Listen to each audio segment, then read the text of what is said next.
ঝিনাইদহের আলোচিত এমপি আনার হত্যাকাণ্ডের সাথে জড়িত গ্যাস বাবুর হারিয়ে যাওয়া মোবাইল ফোন খুঁজতে স্থানীয় একটি ডোবাতে পুলিশের অভিযান চলছে। সেখানে রয়েছেন আমাদের প্রতিনিধি ইমন হাসান, সরাসরি যুক্ত হচ্ছে তার সঙ্গে।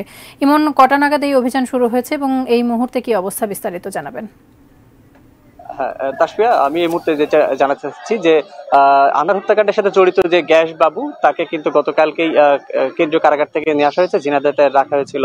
তো আজ সকালে থেকেই কিন্তু পুলিশের অভিযান জন্য এই যে পুকুরগুলো কিন্তু প্রস্তুত করা হচ্ছিল এবং সেই সাথে আমরা দেখেছি 12টার মধ্যে কিন্তু আমাদের ডিবি প্রধান হারুন রশিদ তিনি কিন্তু এখানে এসে পৌঁছেছেন এবং তার নেতৃত্বেই চলছে এই মোবাইল ফোন খোঁজাখুঁজির তৎপরতা। আপনাদেরকে একটু দেখানোর চেষ্টা করছি, আমার ঠিক পেছনটিতে এটা ঝিনাইদহ স্টেডিয়াম সংলগ্ন যে পুকুর পাড়, এখানেই কিন্তু গ্যাস বাবুর দেখিয়ে দেওয়ার যে কারণে কিন্তু এখানে কিন্তু পুলিশের যে মোবাইল খোঁজাখুঁজির কার্যক্রম চলছে। সেই সাথে একটু জানিয়ে রাখি, এখানে যে কোনো অপ্রীতিকর ঘটনা এড়ানোর জন্য বাড়তি পুলিশ মোতায়েন করা হয়েছে।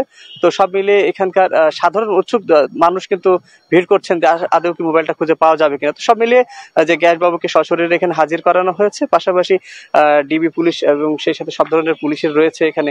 তো এক কথায় সব থেকে বড় বিষয় হচ্ছে যে ডিবি প্রধান হারুন রশিদ তিনি কিন্তু এখানে এসেই সাংবাদিকদেরকে কিন্তু প্রেস ব্রিফিং এর মাধ্যমে জানিয়েছেন যে অপরাধী যে হোক, যে দলেরই হোক, তাকে কিন্তু কোনো প্রকার ছাড় দেওয়া হবে না এবং সরকার কিন্তু এই ঘটনা নিয়ে কিন্তু তারা খুবই তৎপর রয়েছে। তো সব মিলিয়ে যে মোবাইল উদ্ধার, এটা যদি পাওয়া যায়, সবশেষ এই ঘটনার বিভিন্ন তথ্য পাওয়া যাবে বলে আশা করা যাচ্ছে, কেননা এর সঙ্গে গ্যাস বাবুর এই মোবাইলে কিন্তু অনেক তথ্য আদান প্রদান করা হয়েছিল। তো সব মিলিয়ে এই ফোনটা খুঁজে পাওয়ার জন্য খুবই তৎপর রয়েছে প্রশাসন।